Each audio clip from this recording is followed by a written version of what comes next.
All right, welcome everybody to today's training. My name is Jeremy Jenkins. It is a pleasure, as always, to be able to share with you some of the tidbits and things I've learned over the years. And we've compiled them all into these 10 steps to success. So today we're going to be talking about step number 9, right? We're going to continue the series. We've covered all 8 previous ones, and today 9 is all about being a leader. Now, leadership, right, is the key. It's the culminating point to all of the things we've talked about. So it really is a mathematical formula that if you follow these 10 steps, you will have success, right? And everything we've done up to this point has brought you to this, to being a leader. Okay. So, if you're defining your why, you know why you're doing this, you know why you're here, you know what problem this can solve in your life. You've created your list, you've created your lighthouse, you've gone out and you've figured out how to attract people in through your influence, right? Whether that's through social media, paid advertising, or just contacting people directly on the phone, right? Whatever that is. You're setting goals, okay? You are committed, 100% committed. You're doing your personal development every single day. You're connecting, right? Step number 6, you're connecting into the system. You're participating in the Zooms and the different calls and presentations. You've learned how to invite, right? You're a good inviter now. You have, your scripts, and you figured out what to say and how to do it. It's not hard. You know the biz, right? You know how the products work. You know how the comp plan works. You know who the leaders are. You know how to find answers. All those things, right? So now, step number 9. Now you're ready to be a leader. Okay, and if you aren't doing those previous things, then that is, again, mathematical formula. If you're doing them, you're going to be successful. If you're not having success in your business today, it's because you have failed in one of those first 8 things, right? Either you're not contacting people, you're not setting goals, you're not doing your personal development, you're not connecting, right? You're not plugging in. One of those things you're not doing. Okay. So it's just very simple. It's very simple. It's if you do them, you will have success. All right. So as a leader now, what we're going to talk about today is how to duplicate that, right? You've done those previous 8 things. Now let's get your team to do them. Okay. That's what it's all about.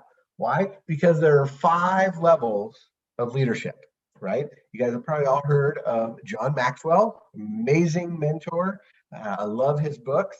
And he has a book, it's called The 5 Levels of Leadership. That's where I take this from, where he said, okay, here's how you know where you're at and where you need what you need to do to get to the next level. Okay. So, basically the idea is most of us, we're probably right on that, level 2 or 3, right? That's pretty typical for those that are involved in, doing online businesses and whatnot. It's the goal to get to level 4, and then eventually down the road level 5, right? Because number 5, that's respect. That's like, you're a pinnacle, right? You're an icon. That's when you become famous, like a Jim Rohn or a Eric Worre or one of those guys, right? So right now our goal is to help people get to, from 2 to 3 and then eventually to 4, right? So number 1 is just rights. People follow you because they have to, right? Like you're the boss. Permission is based on relationships. It's based on friendship. It's based on, people know you, they like you, they trust you, right? But that's not always good enough, right? You want people to follow you. Why? Because of production, right? Maybe because you're now having success, because you're showing those results, okay? Number 4 is all about reproduction, duplication. It's about not only you having success, but now your team is having success as well. And then the 5th one is just complete respect, right? You're like, wow, you're an icon in the industry, and people are going to follow you just because you're famous, right? So, but let's talk about each of these in detail, okay? So, position, right? This is the basic entry into leadership, right? And it really is just has to do with, oh, okay, I'm going to follow that person because they're the boss, right? They're a supervisor, they're a manager, they're whatever. That's the most typical, example. Now, and it's not based on talent, right? It's not based on anything other than a title. Okay. Now, I'm not saying that in a job, right? Like if you work a job and you have a boss and you like that boss and that boss is kind and helpful and is a mentor and stuff. A boss in a job could be a level 2 or level 3 or whatever, right? But I'm just saying, normally what you think of is, oh, okay, I have to do what I'm told because otherwise they'll fire me. So that is the idea of position. Okay. Now in MLM, what we do, we have the opportunity to move up. Right? That's the whole point, is that we're moving from one level to the next, but we have to have certain characteristics with a degree of excellence. So how do we get from level 1 to level 2? Okay, well, here's what we do. First of all, we got to know, well, what our work consists of, right? What things do I have to do to develop myself and develop my business? So that's where those first 8 steps or 8 things we got to do, from defining our why and personal development and knowing the biz and how to invite and all those things, right? That's what we're talking about. Okay, knowing what works. Okay, what we need to be doing. We need to know the history, the company we represent. We need to know how to share that with the team. We need to accept responsibility. We need to be able to offer creative ideas for change and improvement. Okay, so if we can do that, then we'll achieve level 2 leadership. Okay, level 2 leadership now is about permission. It's about, hey, the people, they want to work with you. They want to follow you because they like you, right? They're not forced to do it. They actually like you, they respect you, they trust you, okay, because they see what you're doing, they see kind of who you are and your personality and everything, and that's great, right? Because people don't care how much you know, but how much they matter to you. All right. So at this level, you're going to focus on development of people. Okay. You're going to put all your energy now into thinking about others, right? And the desires and needs of other people. Just like Zig Ziglar's famous quote of, hey, you can have anything you want in life as long as you help enough other people achieve what they want, right? That's what we're talking about here. Okay. So this is all about interrelationships. This is where you're going to build these lasting relationships with people on your team. Networking is a business that's maintained thanks to long-lasting relationships, right? Honestly, companies come and go, and in my 20 plus years of doing that, and to be straight up, I've had to go through a bunch of companies, okay, but I still have a lot of the same team, right? I have a lot of the same people I've been working with for over 15 years. Why? Because we actually like each other, right? We actually like working together, and that's what's important. Okay, so it's great to have those relationships where you can work and you can see who has what strengths and what weaknesses, and you can, that's the whole point of a team, right? It's to say, oh, okay, you're good at this, you're good at that, let's work together, let's see who can support this and that, and away we go, right? But then we want to get to the third level. So how do we do that? Well, besides knowing the people and everything, you got to have a genuine love for them.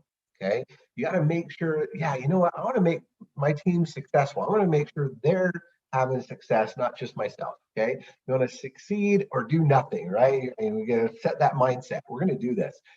We got to accompany others on their journey, right? And we have to treat people wisely.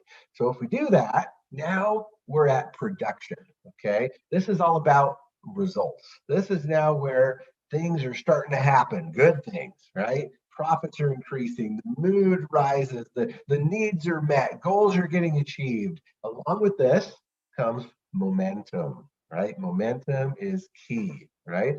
So if we do this, we're leading and influencing others. It's a pleasant thing. Every member is results oriented, so all the problems are getting resolved faster. The team meets to achieve the purpose, okay? And then the people follow you because you're having results. Okay. Not just because they like you, not because you're fun and you tell jokes, right? No, they are actually following you because things are happening, right? There is momentum starting to happen. There's people actually starting to make money. Okay. But we don't want to stop there. We want to continue to the fourth level, which is where we now start to initiate and accept the responsibility to grow. Okay, we're going to develop and follow our statement of purpose. We're going to our work energy. It's got to be an integral part of the purpose statement. We identify and do things that provide higher pay. Okay, we communicate the strategies and the vision of the organization, the network of the team, and we become a change agent and detect when the time is right. Okay, so now guess what? Now we're at level 4, which is human development, right? This is reproduction or duplication. We probably all heard that the secret is in the duplication, okay? Well, yeah, success without it being passed on to others is actually failure. Thus, the importance of creating the duplication. This is leverage, right? The power of leverage, okay? The main responsibility of a leader is to train others to do the job.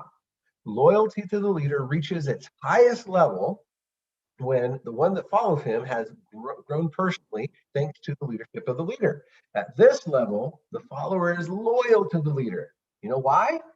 Because you win people's hearts when you help them to grow.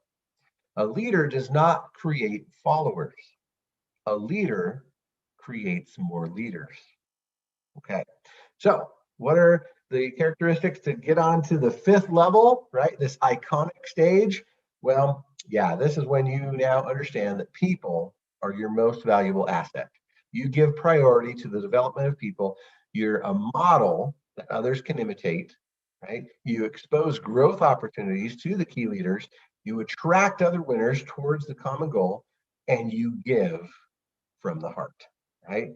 So crucial to be able to do that. And if you do that, you're now at the pinnacle. Okay. This is the level of respect.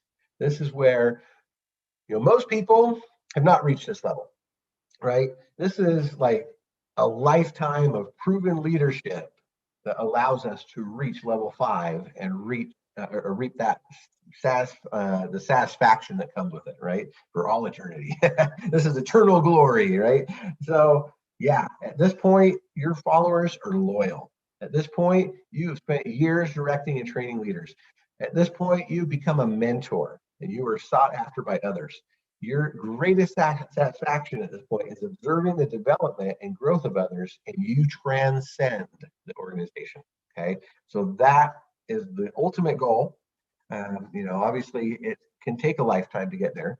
I would say, there's, like I mentioned, there's people like an Eric Worre or a Jim Rohn or people like that are famous, right? And, oh yeah, of course, right? I would follow whatever Jim Rohn said to a T because he was a master. And so that's the idea. We want to get there. But if we can't quite get to 5, that's okay, right? If we are at a level 4, guess what?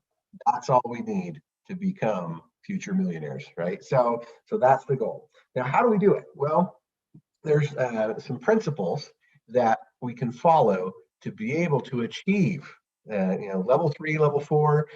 We definitely got to get to level 3 at the minimum, and this is how we can do it. Okay, we're going to lead laterally. That's what this is. So the first principle is, of course, valuing the people, knowing the people, respecting the people, and adding value to the people. Okay, so we share what we have, and then, of course, validation. Okay, recognition. We have to praise them. We have to say positive things. We have to let them know they're doing a good job, right? And then influence the people. Is after having developed all the previous steps, then we will succeed with the people, right? We don't use them to succeed. We succeed with them. Okay. All right. Principle number 2: compliment your fellow leaders rather than compete with them, right? This happens a lot. I see this a lot when you have leaders from, cross line to you, right, and other legs. And sometimes we let jealousy kind of creep in there, right? We're like, oh, I don't want to work cross line because, and I got to build my own team. Well, guess what? If we do that, we're going to have these problems, right? If we're competing, it's all about scarcity. It's all about me first. There's, the trust is destroyed. You're always thinking, oh, some win and others lose. It's individualistic. It's exclusionary. We don't want to do that, right? There is more than enough out there for everybody to win. So if we can complement the other leaders, okay, We can have an abundance mindset. We can think about the organization first. Trust starts to develop. We all win, right? It's collective and we include everybody. So that's the goal, is to not be jealous, to not be threatened by the success that other people are having, maybe on other teams and whatnot. We just need to work together. And that famous quote, "The rising tide raises all the ships," right? That's what we're talking about here. Okay. So third principle is just being a friend. Okay. Henry Ford, right? The famous Henry Ford said, "Your friend is the one who brings out the best in you." Wow. Isn't that cool? I like that, right? Your friend is the one who brings out the best in you. So we're going to do that. And then principle 4 is we're going to avoid the office politics, right? We're going to lean on production, not politics, because great people talk about ideas, average people talk about themselves, and insignificant people talk about others. Okay. So that's what we're going to do. We're going to talk about ideas. We're going to figure out how we can all win. Number 5 is expanding your circle of acquaintances, okay, or your circle of influence. To expand your influence, you have to expand the circle of acquaintances, people that you talk to or chat with or Zoom with or whatever it is, right? Beyond your routine, beyond personal bias, beyond your experience, beyond your group, and beyond your strengths. We have to reach out. We have to have a bigger influence.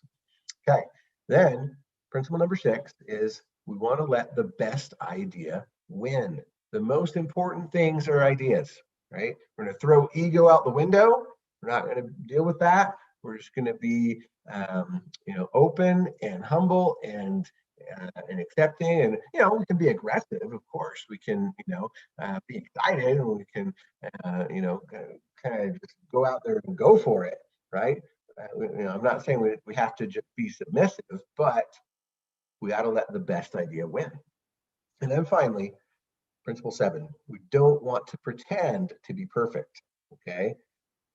It has to be authentic. Authenticity is the key, because that's when people really will want to follow you as a leader, right? They will see that you are authentic and that you're real. You got to admit your flaws. You have to ask for advice sometimes, right? You got to worry less about what others think, learn from others, and leave pride and appearances behind. If you can do that, then people they will flock to you. They will say, "Wow, you are the most authentic I've ever seen." Okay. I see your results, but I also see that you're humble and you're honest, and yeah, you admit when you're wrong. And wow, those are the kind of people we want to be around, right? Okay. So in conclusion, great leaders don't tell you what to do. They show you how it's done, right? So we're going to put our best foot forward. We're going to make sacrifices, of course. We're going to go beyond the normal, okay? We're going to make the calls and send the messages and call the upline and take it seriously and all that. If we are successful, it is our fault, right? And if we fail, it's our fault as well. So let's just do the things we've talked about in these 10 steps and help our team do them too. And like I said, a mathematical formula, we will have success. We will, right? Just be honest with yourself. Think back. Think back. Okay, if I'm not having success, if I'm not having results, if I'm not making the money I wish to make right now in my business, what's going on? Is it because I didn't define my why? Is it because I haven't created my list and I haven't been contacting people? Is it because I haven't set goals and I haven't been achieving my goals, right? Daily, weekly, monthly goals? Is it because I'm not committed 100%? Is it because I'm not doing personal development? I'm not learning new things? Is it because I'm not connected? Am I not jumping on the Zooms? Am I not, following what's going on in, the Telegrams or the WhatsApp groups or whatever? Maybe. Right? Have I not learned how to invite? Have I not figured out what's going on in the business, how it works, what's new? Maybe, right? Think about it. Think about all those things, all those previous 8 steps. And the reason you might not be having as much success as you hope for is because probably you're not doing one of those or multiple of those. Okay. All right. So with that, let's get ready. Next time, we will be talking about step number 10, which is the golden rules, right? It's the culmination of everything up till now. But here we are. Let's step it up. Let's be leaders. Let's follow the previous 8 steps. Let's be leaders now and duplicate that with our teams. And then finally, next time, we will talk about the golden rule and how it all ties together. So thanks for joining me today. Hopefully that was helpful.